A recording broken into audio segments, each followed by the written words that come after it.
Hey, Bulls and Bears, I hope you're doing well. We're back with another dose. And today I've got a lot of crazy, what I think is crazy news. Some of this news, I can believe it, but one side of my mind says I can't believe it, but the other side of my mind says I believe it. But I'll let you decide. Let's go ahead and get right into it here. Let's start with this here. And we used to joke about this. I used to joke about this right here on this channel. If you've been on this channel for a little while, you probably have heard me talk about this a few times. And what did I used to say about all the vacant commercial real estate that started going vacant starting in 2020 with the work at home craze and all the empty buildings? I said, okay, let's convert these into shelters for homeless. Remember, I used to talk about that. I'm like, well, that would be impossible because you would have a bunch of crackheads probably on the 53rd floor. Who knows what floor they would be on and what kind of chaos you'd see in the stairwells and everything else here. But look at this. It's happening sort of in a way. It's already happening, even though I never thought it would be like this. One in every five New York City hotels is now a migrant shelter. Who's reporting? That's out of Mish Talk.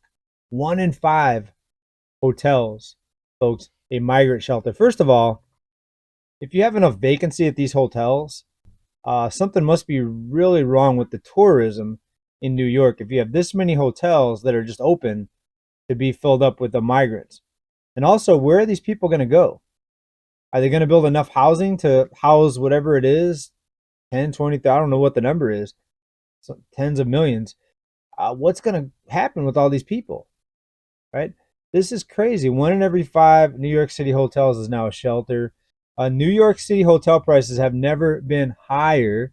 So now, if you want to pay for a hotel in New York, because so many rooms are filled up with these people, that hotel prices have seen an all-time high. So people think because prices are high, they link that to, oh, the consumer must be doing good because the consumers are paying all these high costs. Well, folks, they have to pay the high costs because apparently there's a shortage because a lot of the rooms are filled up. And also, when you take away the credit card and the borrowed money um, instances, people would not be paying for these hotels, right? Once you cut off the credit, once people can no longer take out more debt, this entire phony economy uh, is going to crash. Now, do I think they're going to cut off the credit and let that happen? No, of course not. We have powers that be are going to try to keep the banks loaning out money. That's why only one in five banks right now are cutting or making it harder to get a loan, right? They're tightening. Only one in five. Back in the financial crisis, it was over 60%, close to 70% at one point. Banks were tightening, right? So that's the key to this whole thing, folks. To keep this thing going is more borrowed money. Take a look at this now. Here's an article here out of Bloomberg. Here's how they're putting it. Home buyers are starting to revolt over steep prices across the U.S. We're starting to see inventory rise. Some people are still buying, but people are starting to revolt, as it states here in this article, but not enough to make the market crash. There's still a lot of people that are just willing to go out and get the biggest loan they can get. They're not worried about tomorrow. They don't care if it only takes one or two missed paychecks to start missing your mortgage payments. They don't care about that. Nobody's thinking about that. The U.S. housing market, long crippled by an inventory drought, is finally starting to see listings rise. But now, in many places, buyers just aren't showing up. So maybe people are a little bit concerned that you got a 0% mortgage now, which just made a comeback.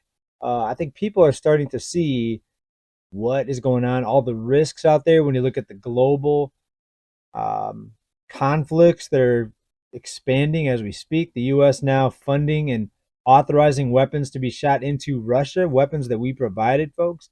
I see some real big risks on the horizon. I wouldn't be taking out a huge loan right now, but that's just me. I've been called paranoid before.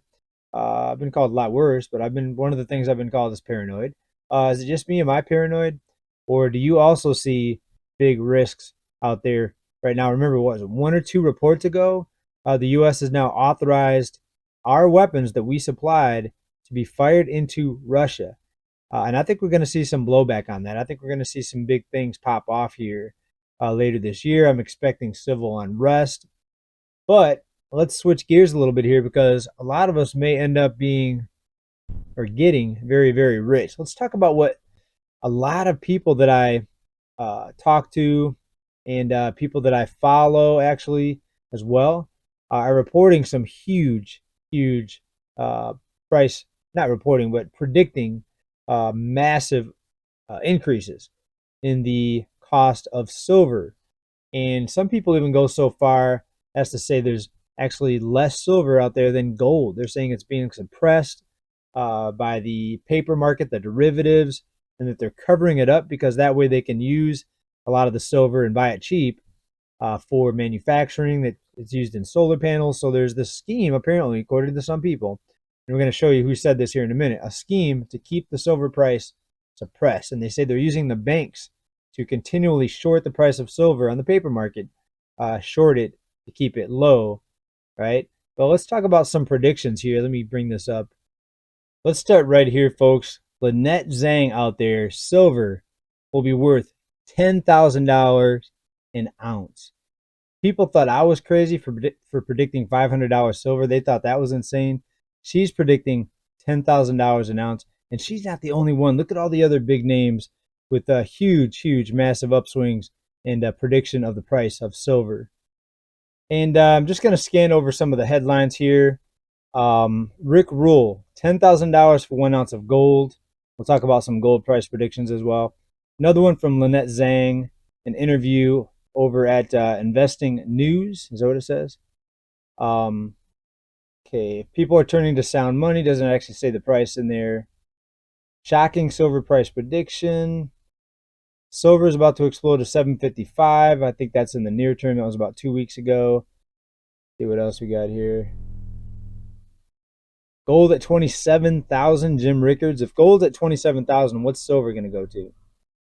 And I think the gold to silver price ratio is going to be getting much smaller. Right now it's what, 70 to 1 or something like that? 10 to 15x on silver, right? And I think what she's doing is she's going through different scenarios saying, okay, if this happens, this will be the price. If this happens, this will be the price. There's a couple more in here. 20x, right? So I have to go to listen to all these interviews because these predictions vary from anywhere from $100 to 10,000, even more. If you're talking about 20x, I'd have to check that video there though to see. But let's see. Let's say $30 an ounce silver times 30. You'd be talking about $900 an ounce silver, $1,000. So insane, folks.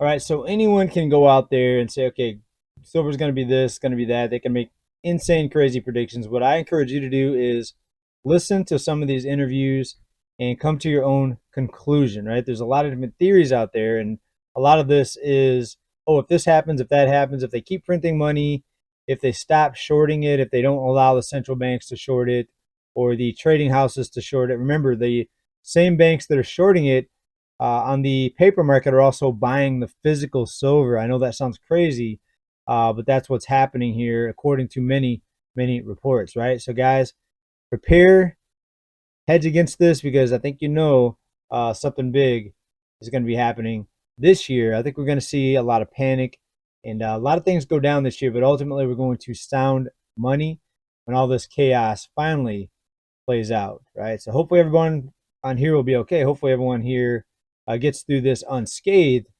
but on the other side, it's going to be very, very nice. Just hang in there and keep stacking, everybody. Keep coming back to this channel for more news, and we're going to get through this together. Everybody keep stacking. Bye for now. Peace.